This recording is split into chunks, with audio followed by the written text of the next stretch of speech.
Buenos días, jóvenes del sexto semestre. Esta es su clase de Derecho. Hoy nos vamos a referir al último tema de esta primera unidad. El tema es las obligaciones. Se llama obligación a la relación jurídica existente entre dos o más personas, en virtud de que una de ellas, llamada acreedor, tiene la facultad de exigir a otra, llamada deudor, y ésta el deber de cumplir una prestación o una abstención. De este concepto vamos a ver que existen tres elementos. El primero son los sujetos. ¿Cuáles son los sujetos? Bueno, es el acreedor y el deudor, a los que también se les puede denominar sujeto activo y sujeto pasivo de la obligación respectivamente. ¿Por qué es necesario dos mínimo? Bueno, en un contrato, en una obligación, debe haber precisamente un acreedor y un deudor, indistintamente. También otro elemento es el objeto, y este lo constituye precisamente la materia de la obligación, y consiste en dar algo, en hacer algo o en no hacer algo. Y la relación, ese es el último elemento. Entonces, por virtud del cual uno de los sujetos está autorizado a exigir y otro está obligado a cumplir. ¿Cuáles son las fuentes de las obligaciones? Bueno, estas son las actividades o circunstancias que le van a dar origen a la obligación. Y son consideradas como fuentes los contratos, los delitos y la ley. Los contratos.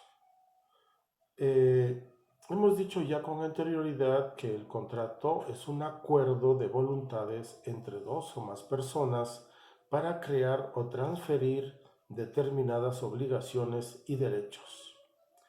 De esta manera, la causa generadora de las obligaciones de un contrato determinado es la voluntad de las partes que intervienen en los contratos. ¿Cuáles son los delitos? Bueno, las personas responsables de los delitos, además de purgar la pena correspondiente, en el caso que sean privados de su libertad, estas deben reparar el daño causado, restituyendo la cosa obtenida por el delito, en el caso que fuera posible, o en caso contrario, deben pagar el precio de la misma. Además, deben cubrir una indemnización que el juez señala por cuanto al daño material y el daño moral que se haya causado a la víctima del delito.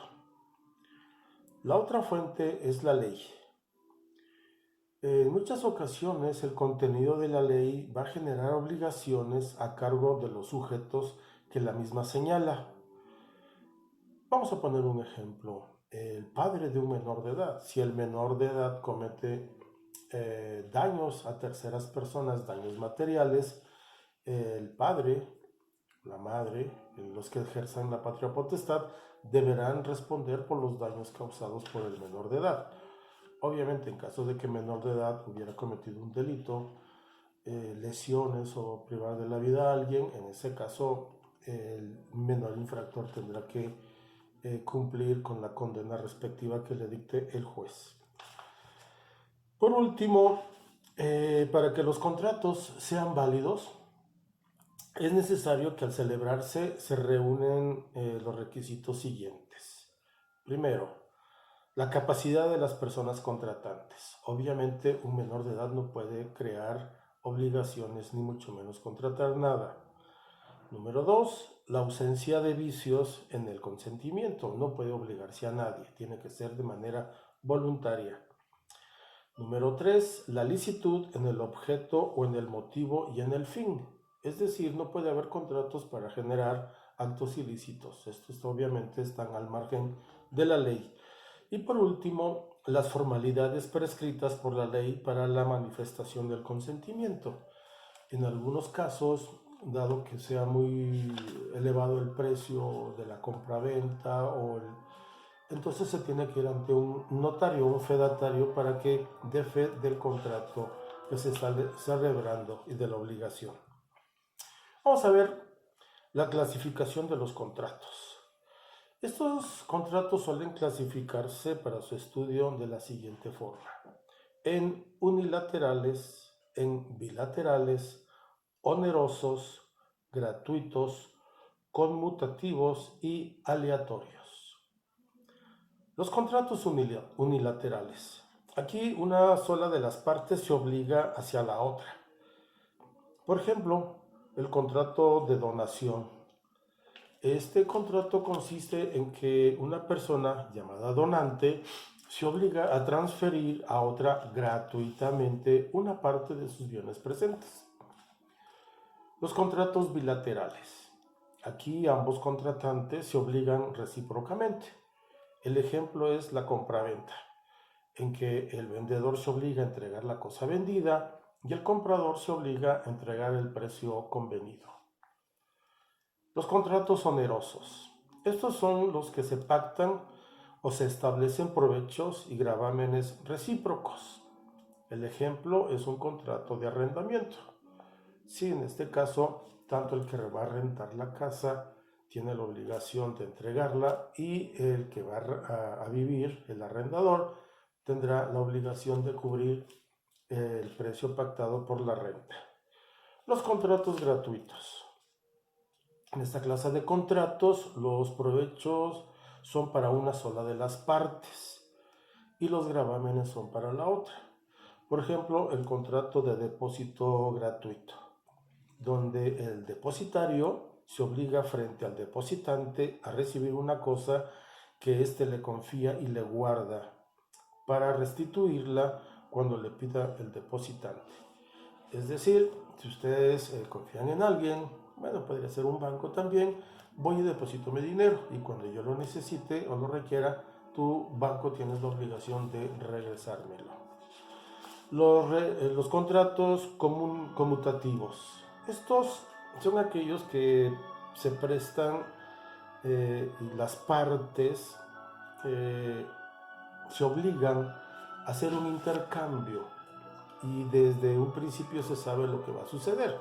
Un ejemplo, una persona va a entregar un saco de maíz y a cambio va a recibir otro de ajonjolí.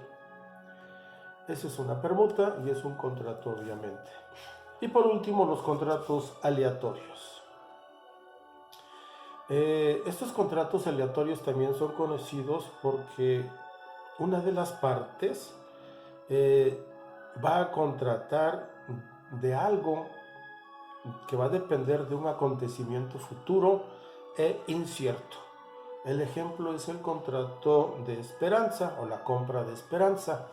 Cuando alguien va a un sembradío de maíz y habla con el campesino y le dice: te compro tu siembra desde ahorita y te voy a dar tal precio. Pero es un hecho que todavía no se ha dado porque es un acontecimiento futuro e incierto. Quizás no se llega a llover bastante, no se llega a crecer las plantas y es un fracaso. Entonces se llama este último como compra de esperanza. Bien, jóvenes, hasta aquí llegamos. La próxima semana entramos en exámenes, así es que pónganse a estudiar. No olviden sus evidencias y que tengan excelente fin de semana. Gracias.